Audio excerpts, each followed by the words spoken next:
So I just discovered that my audio was muted this entire time anyhow. Whoops.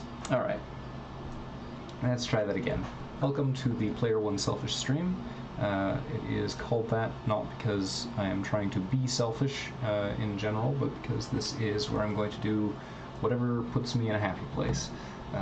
That's often going to be old games, stuff that other people don't really play or care about these days. Stuff that isn't particularly trendy, and just generally that makes me feel good. So it's gonna have a fairly narrow appeal, I'd imagine, but that's all right. I'm not here for popularity. I'm here for just a nice, relaxing time. So what we're seeing here, what we're doing tonight, is a bit of SimCity 2000, the old classic. I've gotten it running in Basilisk 2 on macOS 7.5, so we're going full old school here. And the reason that I've used this particular version of the game is because the music is better than the Windows version.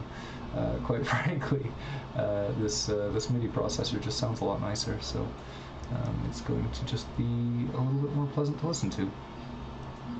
I also am just utterly in love with this game's appearance, the graphics, the sound. I grew up on this, but even if I hadn't, it's just got that amazing, beautiful old 90s pixel game kind of look, which really only exists these days in indie games. There are very few big titles that retain this wonderful look to them. And of the ones that do, very few get it right. So we're just going to be here with some old school. Not to put too fine a point on it.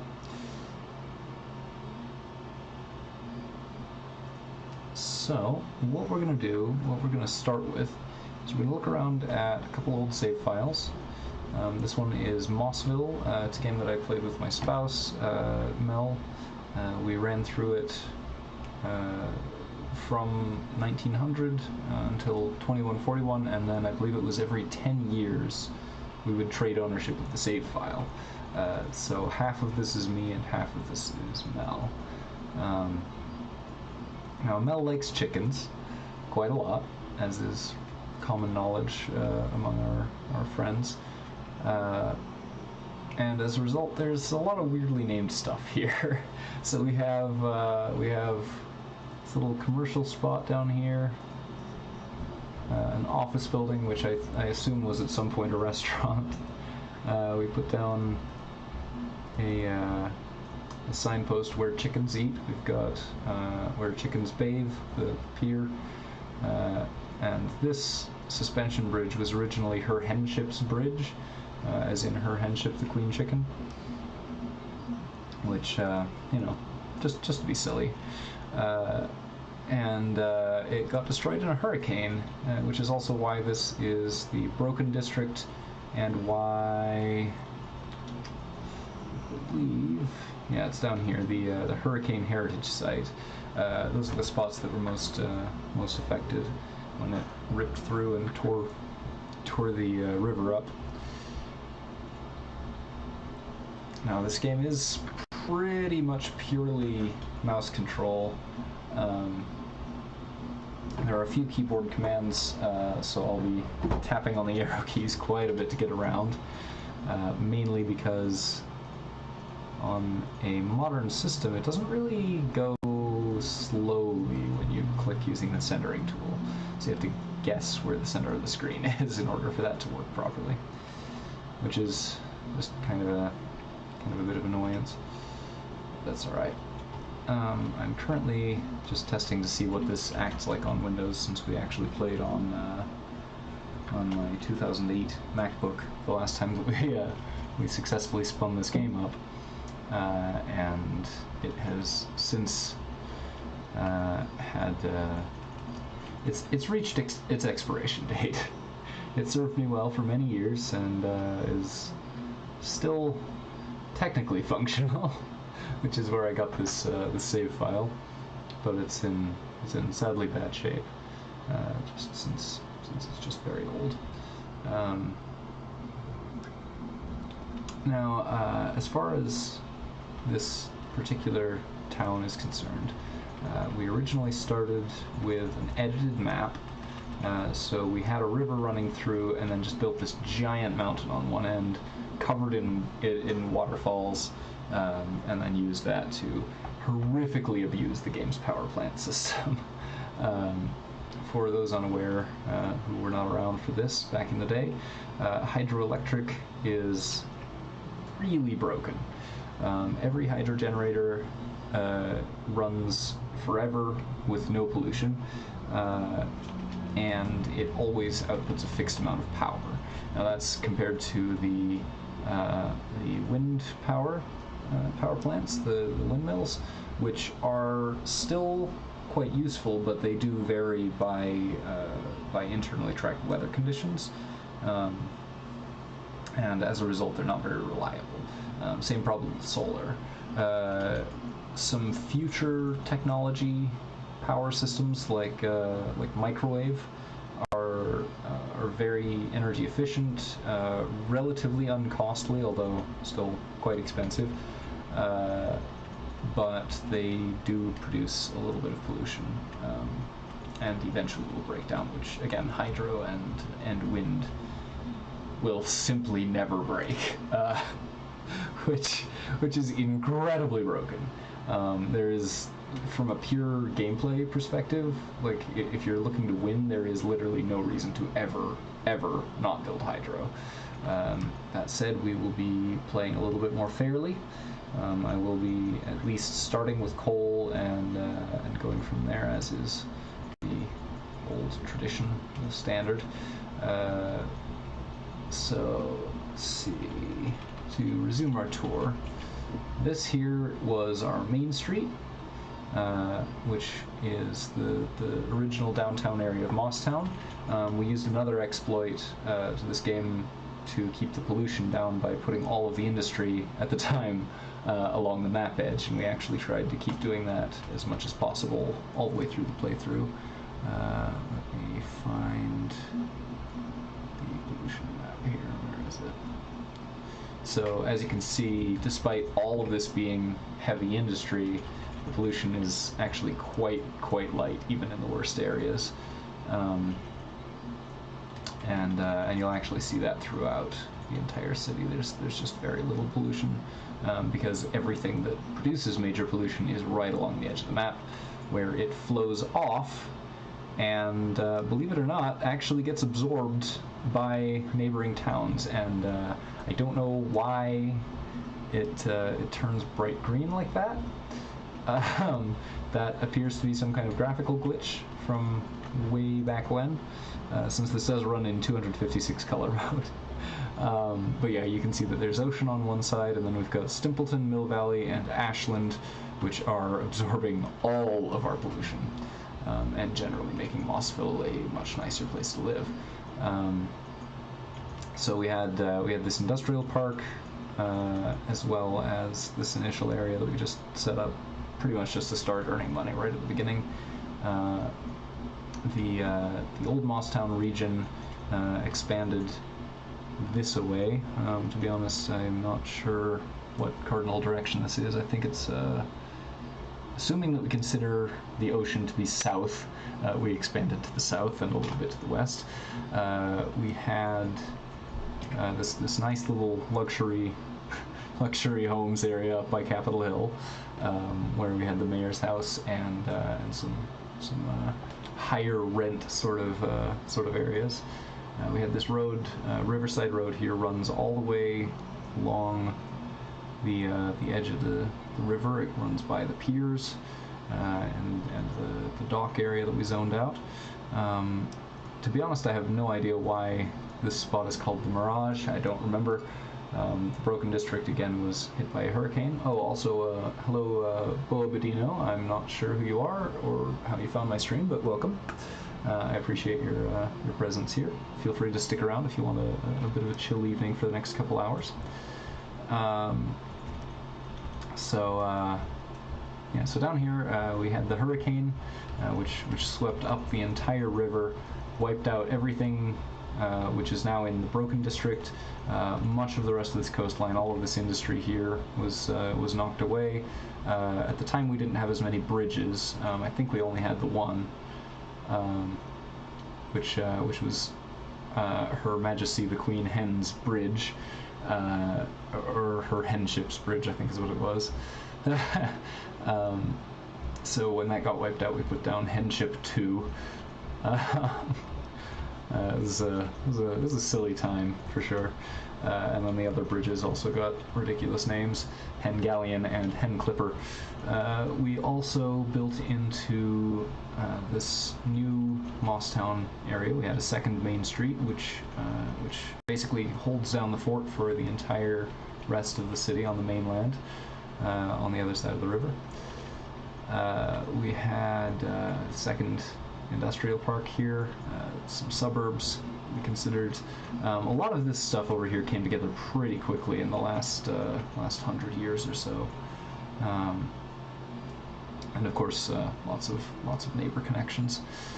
I think that's the majority of what was relevant here. Oh yes, we did put in an air base. Nice little airport area here. And we put a museum down right next to Wind Farmer and Sons on Wind Farmer Road, which was mostly just an experiment to see how the wind power would stack up against our ridiculously overpowered hydro.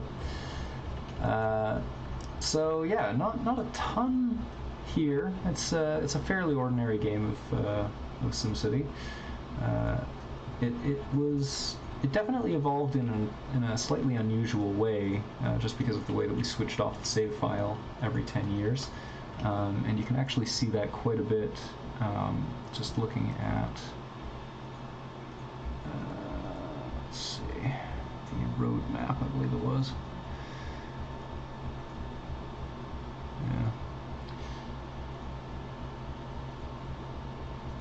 Yeah, so if we clear out all of the constructed buildings, you can actually see my spouse and I had some different ideas about exactly how the buildings, or the roads should be laid out. So I was much more about like squeezing every little bit out of every area that we built into. So wherever I was in charge, you can often see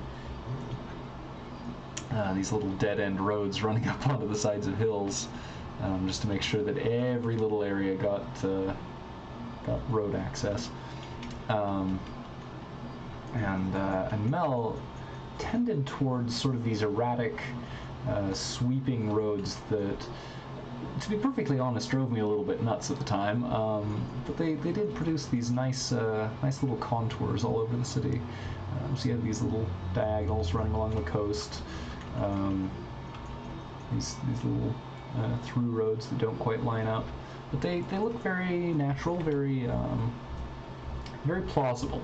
You know, being someone who lives in a real world, relatively large city, we have plenty of spots like this where there's just roads that don't really make a ton of sense, but that, you know, they're structured well enough, they're functional. And so it is with Mosstown, or Mossville, excuse me. Now, what we're going to be doing from here is starting up a new city. Well, actually, you know what? Before we do that, let's take a look at a couple of the other towns. We don't have a lot of save files that were retained, and of the ones that we had, there are not many that are too far in, so there's a lot of blank maps with names. But this was actually right after we took a trip to Seattle. In fact, I started this save file in the car on the way back home. So I got it in my head to do a nice island map, loads of coastlines, and here we have Pike, which is, I actually named the town after the Pike Street Market, which, if you ever go to Seattle, go visit Pike Street. It's an amazing place. I hear rent is a bit high, so maybe don't move there these days. But uh, but yeah, it's a beautiful little city with a lot of suburb, which are also actually surprisingly beautiful for as suburbs go. Um, the road conditions are not ideal, but honestly, that's not their fault. I've done some research on the history, and it's not their fault. Now, obviously, the signposts here aren't quite as intense as the other set. But we had Snake Avenue, which, if I recall, was named because it snakes around through the city in a funny little way. And Young Avenue, named because I wanted a name. Same deal with Main Street. I assume this was at some point a factory. Oh yes, the industrial thingamajig is the Johnson Plate Factory. Windy Road is the one that leads up onto this other island, Aviation Island, so named for our airport zone here. I don't think there are too many points of interest on this map, but yeah, for anybody who has been to Seattle, this was my best crack at mimicking it. It is a beautiful city, and I tried to do it justice with my little paltry imitation here. Also, pardon the noise, my 3D printer is just finishing a job. So, I believe that's just about everything that was of any interest.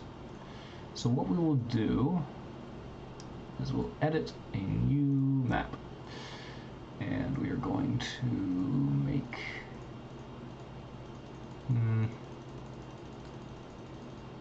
I mean, these look nice enough, I suppose, but I'd like a water feature, and we have to make sure to reticulate our splines. Now I see that I've got a couple of viewers here. So for anybody currently floating around in the chat, what sort of a map do we want? Do we want it mountainous, hilly, lots of plains, heavy forests? Do we want ocean? Do we want river? Both? Neither? We've got some options. And do we want to set it up in advance so that I can horrifically abuse hydropower, or do I have to actually play the game? In the meantime, while the chat is deliberating, if anybody actually does, I'm going to have a sip of my tea and check on the print that just completed so that the hiss of that fan stops interfering with the audio.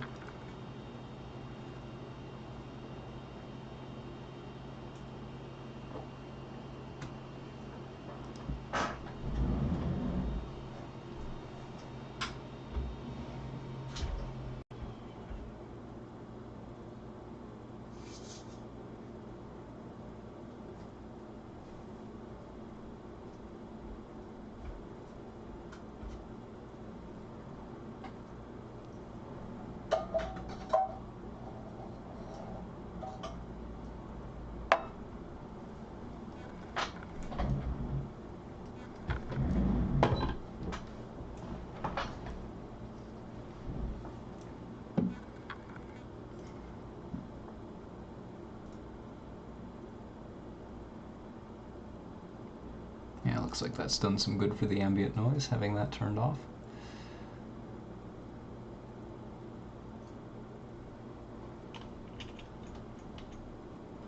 And the music quality may be a little bit janky because Windows doesn't emulate OS 7 quite as smoothly as MacTel systems do, but that's alright. It still sounds great. Sounds like childhood, that's what it sounds like.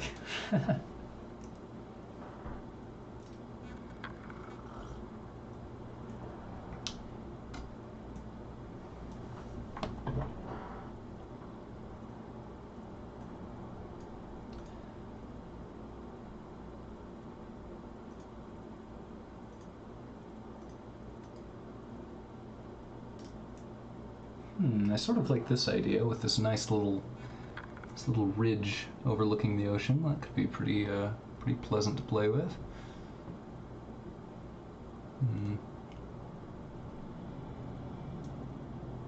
Well, this is even a bit nicer, I think.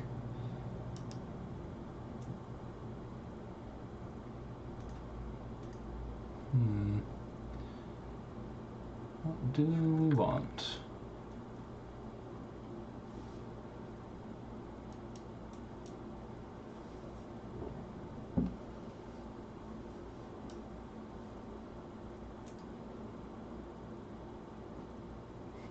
This is an interesting little area here. Not sure whether I like that or not.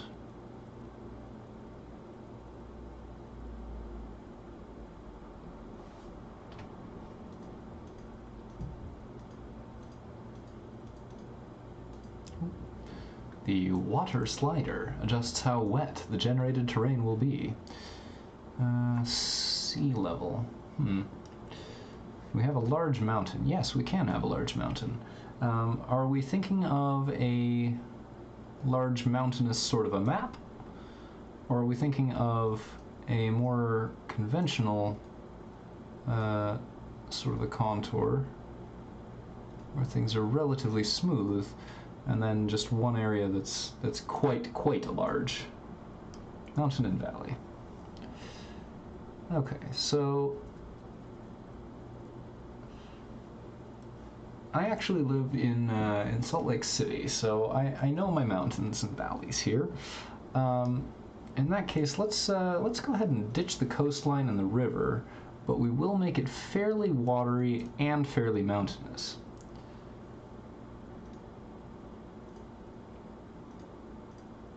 Well, assuming it can work out what I want.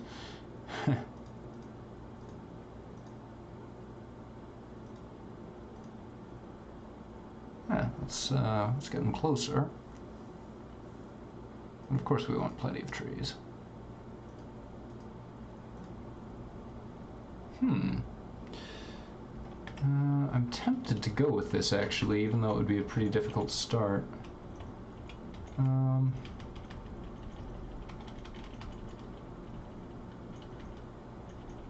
Well, let's see. Let's see if we can get this to cooperate a little bit more.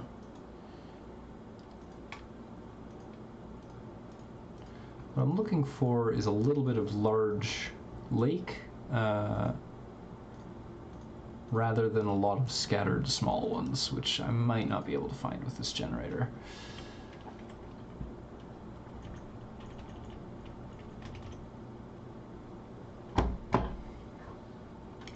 Have I mentioned lately how much I love this soundtrack?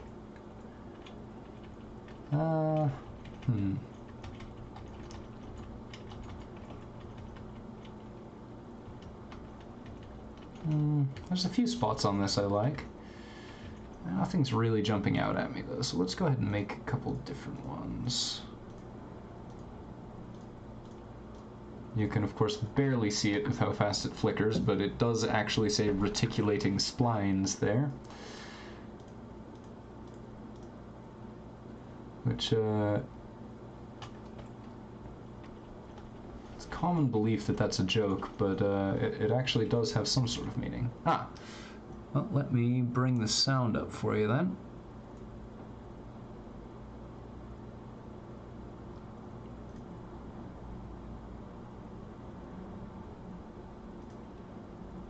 And make sure that I've got the right audio device selected. I thought I had, but it looks like that may not be correct. Audio device. One I'm using, if you please. Oh no.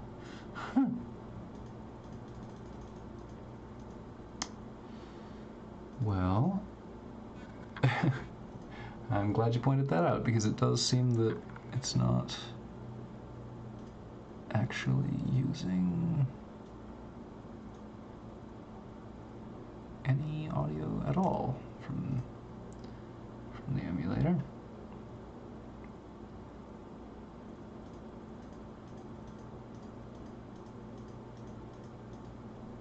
Oh, come now. Come now, Open Broadcaster. We don't have to be like that.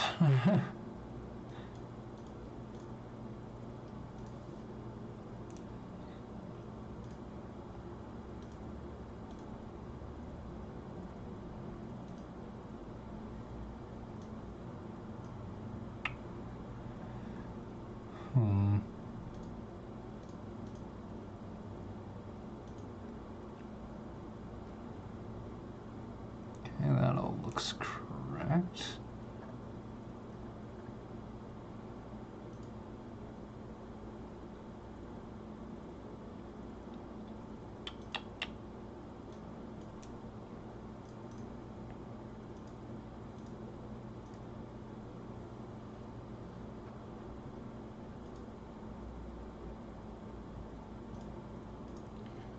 I do apologize for the delay here. I'm just trying to work out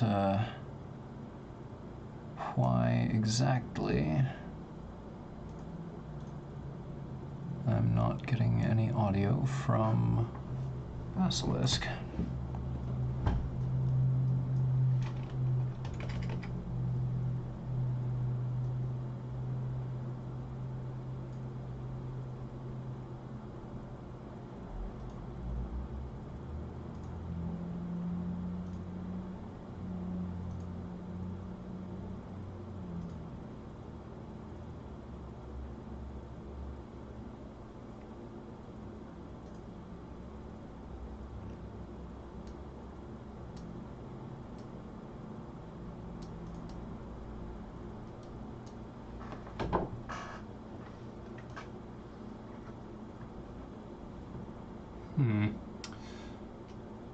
Well, that sort of sucks. I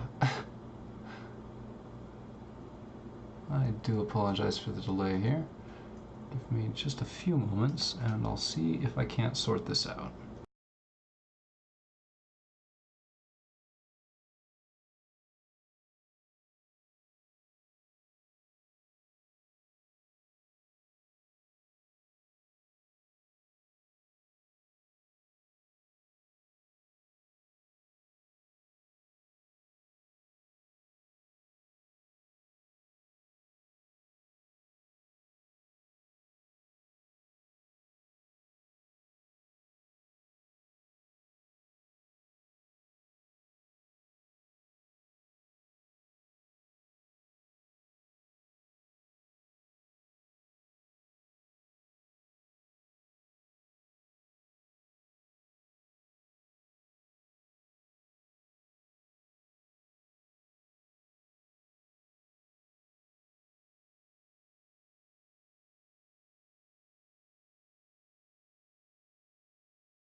Okay.